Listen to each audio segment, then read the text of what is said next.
इस दुनिया में उस आदमी की कोई इज्जत नहीं जिसके पास पैसा नहीं है। जितना पैसा उतनी इज्जत, इसलिए पैसा कमाना जरूरी है। इस दुनिया में जैसे धरती, आग, हवा, पानी और आकाश है, वैसे पैसा भी एक तत्व बन चुका है सर। और ये पैसा इन पंचभूतों से भी ज्यादा पड़ा है। इसकी जरूरत है, हर दिन जरूरत पड़ती है सर। जानती हो, पैसों से हमें खुशी नहीं मिलती, लेकिन हर चीज से मिलने वाली खुशी के पीछे पैसा है।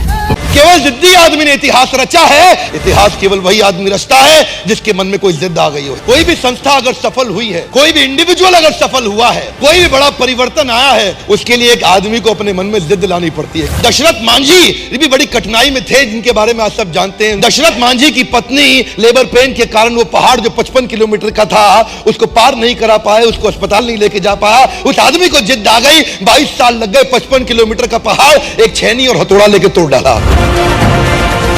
एक जिद्दी आदमी ही कोई बहुत बड़ा काम कर सकता है, उसके लिए चाहिए बिलीफ सिस्टम। जानते हैं, कोई भी व्यक्ति आप देख लीजिए, चाहे लिंकन हो या गांधी हो या टेरेसा हो या बच्चन हो या मंडेला हो या कोई भी हो, हर आदमी के जीवन में बड़ा संघर्ष था, पर उसने एक काम किया, bounce back. If you don't help you to help yourself, nobody in the world can help you to help yourself.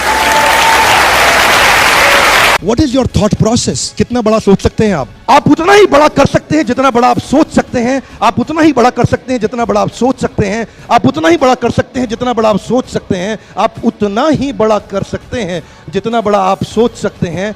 आप उतना ही बड़ा कर सकते हैं। जरूरत चाहिए, जरूरत, हिम्मत। क्या करने के लिए? बड़ा करने के लिए। Yes, no? नो, बड़ा सोचने के लिए। Important message that I want to give you is use your time, otherwise you lose your time. This is called accelerate the growth. Use your time, otherwise you lose your time. The market is changing very fast, sir.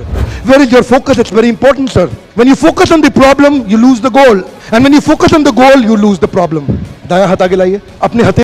एक आदमी कभी भी इतिहास रचता है किसी जिद के कारण, एक बिलीफ सिस्टम के कारण। ये बिलीफ सिस्टम कमजोर भी हो सकता है, मजबूत भी हो सकता है। ये बिलीफ सिस्टम ऑर्डिनरी भी हो सकता है, एक्स्ट्रा ऑर्डिनरी भी हो सकता है। मेरी कौम जो बचपन से बहुत तकलीफों के साथ रही, एक लड़के को उसने नॉर्थ ईस्ट के एशियन गेम जीतते हुए देख लिया। उस दिन उसको जिद आ गई कि मैं खुद अपने स्टेट का नाम करूंगी। उस दिन उसको जिद आ गई, बहुत बड़ी हो चुकी थी, आज तक कभी बॉक्सिंग नहीं करी, लेकिन उसने कमाल कर दिया। लोग जब भी कमाल करते हैं किसी जिद के कारण करते हैं। ऑर्डिनरी मेंटालिटी के लोग ऑर्डिनरी जीवन बिता करके मर करके चले जाते हैं संसार। मैं उस लड़की के बारे में सोच रहा था, मलाला यूसुफजाई, जो 12 साल की उम्र में वो लड़की को उसने क्या बोला, टीवी पे एक इंटरव्यू में बोल दिया, तालिबान की क्या औकात, हमारी लड़कियों की पढ़ाई को वो रुकवा दे, उनके पास अधिकार नहीं है, मैं पढ़ना चाहती हूं, मैं पढ़ूंगी। और कुछ ही दिनों के बाद 2013 में क्या हुआ, एक आदमी बंदूक लेकर के तालिबानी उठा, बस को खोला, बस के अंदर घुस गया उसकी स्कूल की बस में और पूछा कौन है मलाला, वो बोली मैं हूं मलाला, और 3 गोलियां मारी, उसके सर से निकल के फटके कंधे में आ गई। और छोड़, जानते हैं आप में से कई लोग होंगे जिनका 12 साल का बच्चा होगा, 12 साल के बच्चों को 3 गोलियों से मार दो, और उसने अपने आंदोलन को और तेज कर दिया।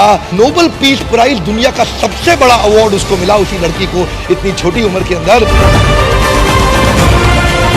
एक व्यक्ति इतिहास तभी रचता है जब वो जिद्दी हो जाता है। जिद को बड़ा करना चाहिए, अपनी जिद को बड़ा करो, अपनी जिद को पालो। जिस दिन इतनी हिम्मत आ गई, आप अपनी जिद को पाल के बड़ा कर गए, आपको सफलता के नए रास्ते मिल जाएंगे, और अगर नहीं मिले तो आप खुद नया रास्ता बना देंगे।